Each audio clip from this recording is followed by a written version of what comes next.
Hello everyone, रघुवर GK में आप सभी का स्वागत है। आज हम लोग सीटेट एग्जाम 2022 में पूछे जाने वाले पेडागोजी के टॉप 20 क्वेश्चंस का डिस्कशन करने वाले हैं, जो आपके एग्जाम के दृष्टिकोण से काफ़ी इंपॉर्टेंट सेशन रहने वाला है। तो आप वीडियो को अंत तक देखें और वीडियो पसंद है तो चैनल को सब्सक्राइब जरूर करें। तो चलिए आज का क्लास हम स्टार्ट करते हैं। हमारा पहला प्रश्न है, निम्नलिखित में से कौन सा सामाजिक अध्ययन में सम्मिलित है। हमें बताना है कि इनमें से कौन सा आपका सामाजिक अध्ययन में सम्मिलित है। तो ऑप्शन ए हमारा है समाज के धार्मिक पक्ष। तो समाज के धार्मिक पक्ष ये सामाजिक अध्ययन के अंतर्गत आते हैं। ऑप्शन बी है समाज के राजनीतिक पक्ष। तो राजनीतिक पक्ष भी आपका सामाजिक अध्ययन के अंतर्गत आते हैं। ऑप्शन सी है समाज के सांस्कृतिक पक्ष। तो सांस्कृतिक पक्ष भी आपका सामाजिक अध्ययन के अंतर्गत आते हैं। तो हमारा सही आंसर हो जाएगा ऑप्शन डी, उपरोक्त सभी। तो सामाजिक अध्ययन के अंतर्गत आपका समाज के धार्मिक पक्ष, राजनीतिक पक्ष और सांस्कृतिक पक्ष ये सभी आते हैं। नेक्स्ट क्वेश्चन को देखते हैं। अगला प्रश्न है, निम्नलिखित में से कौन सा कथन सही नहीं है। इनमें से कौन सा कथन सही नहीं है। तो ऑप्शन ए हमारा है सामाजिक अध्ययन की प्रकृति परिवर्तनशील रही है। तो यह बात सही है कि सामाजिक अध्ययन की जो प्रकृति होती है यह परिवर्तनशील होती है। ऑप्शन बी है प्रारंभ में सामाजिक अध्ययन को केवल वर्णनात्मक विषय माना जाता था। तो यह भी बात सही है। पहले ऐसा समझा जाता था कि सामाजिक अध्ययन क्या है, यह केवल डिस्क्रिप्शन होता है। अगला ऑप्शन है सामाजिक अध्ययन के प्रारंभ में कारण कार्य संबंध पर बल नहीं दिया जाता था। तो ये भी बात सही है कि पहले क्या किया जाता था, पहले सामाजिक अध्ययन का इसका क्या कारण है इस पे ज़्यादा बल नहीं दिया जाता था। तो ये भी ऑप्शन सही है। ऑप्शन डी हमारा है सामाजिक अध्ययन को प्रारंभ में वैज्ञानिक अध्ययन पद्धति से शिक्षण दिया जाता था। तो यह सही नहीं होगा। तो हमारा सही ऑप्शन क्या हो जाएगा, ऑप्शन डी सही उत्तर होगा। हमें इनमें से चुनना था कि कौन सा सही नहीं है।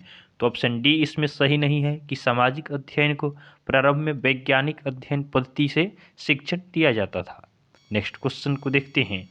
राष्ट्रीय शिक्षा नीति 2020 के तहत मानव संसाधन विकास मंत्रालय का नाम बदलकर नया नाम क्या रखा गया। राष्ट्रीय शिक्षा नीति 2020 के तहत आपका मानव संसाधन विकास मंत्रालय जो है इसका नाम क्या रख दिया गया है। तो ऑप्शन ए हमारा है शिक्षा मंत्रालय। ऑप्शन बी है राज्य शिक्षा नीति। ऑप्शन सी है संसाधन विभाग या ऑप्शन डी है इनमें से कोई नहीं। तो राष्ट्रीय शिक्षा नीति 2020 के तहत आपका मानव संसाधन विकास मंत्रालय का नाम बदलकर इसे आपका शिक्षा मंत्रालय नाम रख दिया गया। तो ऑप्शन ए हमारा सही उत्तर है। नेक्स्ट क्वेश्चन को देखते हैं। अगला प्रश्न है, सामाजिक विज्ञान निम्न में से किससे अध्ययन सामग्री प्राप्त करता है। तो इसमें हमें बताना है कि जो आपका सामाजिक विज्ञान होता है इसमें अध्ययन सामग्री यह अपना कहाँ से प्राप्त करता है। तो एक नंबर है इतिहास से, दो नंबर है भूगोल से, तीन नंबर है अर्थशास्त्र से और चार नंबर है कोई नहीं। तो सामाजिक विज्ञान जो है यह अपना अध्ययन सामग्री आपका इतिहास से प्राप्त करता है, भूगोल से भी प्राप्त करता है और अर्थशास्त्र से भी प्राप्त करता है। तो यह तीनों सही है। तो ऑप्शन हम देखेंगे तो ऑप्शन डी में आपका है एक, दो और तीन, तीनों इसमें दिया है। तो हमारा सही आंसर क्या हो जाएगा, ऑप्शन डी हमारा सही आंसर होगा। नेक्स्ट क्वेश्चन को देखते हैं। अगला प्रश्न है, सामाजिक विज्ञान पढ़ाते समय शिक्षक का प्रयास होना चाहिए। तो सामाजिक विज्ञान पढ़ाते समय एक शिक्षक का क्या प्रयास होना चाहिए यह हमें बताना है। तो ऑप्शन ए हमारा है विस्तृत रूप से याद करने पर बल देना। तो याद करने पे बल नहीं दिया जाता है। तो ऑप्शन ए नहीं हो सकता है। ऑप्शन बी हमारा है कि केवल मूल्यों पर बल देना लेकिन तथ्यों पर नहीं। तो इसमें दिया है तथ्यों पर बल नहीं, तो नेगेटिव वाला हो नहीं सकता है। ऑप्शन सी है तथ्यों, मूल्यों तथा आदर्शों पर बल देना। तो यह बात सही है कि सामाजिक विज्ञान पढ़ाते समय शिक्षक को प्रयास करना चाहिए कि वे तथ्यों, मूल्यों और आदर्शों पर बल दें। तो ऑप्शन सी हमारा सही उत्तर है। ऑप्शन डी है केवल तथ्यों पर बल देना लेकिन मूल्यों पर नहीं। तो ये भी नहीं हो सकता है। नेक्स्ट क्वेश्चन को देखते हैं। अगला क्वेश्चन है, सामाजिक विज्ञान की पाठ्य पुस्तकों के प्रति क्या दृष्टिकोण होना चाहिए। इसमें हमें बताना है कि सामाजिक विज्ञान की पाठ्य पुस्तकों के प्रति क्या दृष्टिकोण होना चाहिए? तो ऑप्शन ए हमारा है याद करने योग्य एक अभिलेख के रूप में। ऑप्शन बी है अंतिम वक्तव्य के रूप में। ऑप्शन सी है आगामी पूछताछ के अवसर के रूप में, या ऑप्शन डी है कोई नहीं। तो सामाजिक विज्ञान की पाठ्य पुस्तकों के प्रति क्या दृष्टिकोण होना चाहिए? तो सामाजिक विज्ञान के पाठ्य पुस्तकों के प्रति यह दृष्टिकोण होना चाहिए कि आगामी पूछताछ के अवसर प्रदान किया जाए। तो ऑप्शन सी हमारा सही आंसर है। नेक्स्ट क्वेश्चन को देखते हैं। अगला क्वेश्चन है निम्नलिखित कथनों पर विचार कीजिए। एक नंबर में दिया है आपका सामाजिक अध्ययन तथा गणित में कोई संबंध नहीं है। तो यह गलत है, क्योंकि सामाजिक अध्ययन और गणित इन दोनों में आपसी संबंध होता है। 2 नंबर इसमें दिया है सामाजिक अध्ययन का संबंध केवल कला है। तो यह भी बात सही नहीं है कि सामाजिक अध्ययन का संबंध केवल कला से है। तो इसमें दोनों जो दिया है कथन आपका दोनों गलत है। तो नीचे अब कुछ दिया है, इसमें से हमें चुनना है कि कौन सा सही है। तो दोनों गलत है। तो इसमें है कथन एक सही है, तो यह नहीं हो सकता है। इसमें है कि दोनों सही है, तो ये भी नहीं हो सकता है। एक गलत है तथा कथन 2 सही है, तो ये भी नहीं हो सकता है। ऑप्शन डी है एक तथा कथन 2 दोनों गलत है। तो ऑप्शन डी हमारा सही आंसर होगा। नेक्स्ट क्वेश्चन को देखते हैं। अगला क्वेश्चन है राष्ट्रीय पाठ्यचर्या की रूपरेखा 2005 सामाजिक विज्ञान के संदर्भ में सुझाती है कि बच्चे के विद्यालयी जीवन का मेल। तो बच्चे का आपका विद्यालयी जीवन का मेल किस प्रकार होना चाहिए? तो ऑप्शन ए हमारा है किताबी ज्ञान से जुड़ा होना चाहिए। तो आपका राष्ट्रीय पाठ्यचर्या 2005 कहता है कि बच्चों का केवल किताबी ज्ञान से जुड़ा हुआ न होना चाहिए। ऑप्शन भी है शिक्षकों की अपेक्षाओं के साथ होना चाहिए। तो ये भी नहीं हो सकता है। ऑप्शन सी है कक्षा के जीवन से होना चाहिए। तो केवल क्लास से भी नहीं हो सकता है। ऑप्शन डी है बाहर के जीवन के साथ होना चाहिए। तो ऑप्शन डी हमारा सही आंसर होगा। एनसीएफ 2005 कहता है कि बच्चों का जो विकास होता है वह केवल कक्षा द्वारा न होकर यह बाहर के जीवन से भी संबंधित होना चाहिए। तो ऑप्शन डी हमारा सही आंसर है। नेक्स्ट क्वेश्चन को देखते हैं। निम्नलिखित में से कौन सा नियमों विनियमों और मूल्यों के सामाजिक अधिगम को बढ़ावा देगा? निम्नलिखित में से कौन सा आपका नियमों विनियमों और मूल्यों के सामाजिक अधिगम को बढ़ावा देगा, यह हमें बताना है। तो ऑप्शन ए हमारा है परियोजना कार्य। ऑप्शन बी है समूह चर्चा। ऑप्शन सी है किताब पढ़ना और ऑप्शन डी है निबंध लिखना। तो इसमें कौन सा आपका नियमों विनियमों और मूल्यों के सामाजिक अधिगम को बढ़ावा देगा? तो इसका सही आंसर होगा ऑप्शन बी समूह चर्चा। समूह चर्चा क्या करता है? यह नियमों विनियमों और मूल्यों के सामाजिक अधिगम को बढ़ावा देता है। नेक्स्ट क्वेश्चन को देखते हैं। उच्च प्राथमिक स्तर पर सामाजिक विज्ञान में सम्मिलित है। तो जो आपका उच्च प्राथमिक स्तर है इसमें सामाजिक विज्ञान के अंतर्गत कौन कौन से सब्जेक्ट आते हैं, यह हमें बताना है।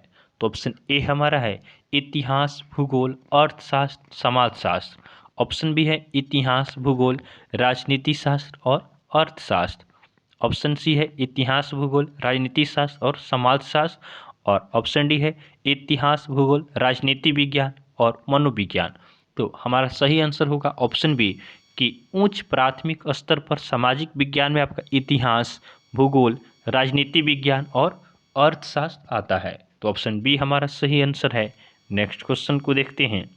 अगला प्रश्न हमारा है कि किसी सामाजिक विज्ञान की कक्षा में ढांचा का मुख्य लक्ष्य होता है।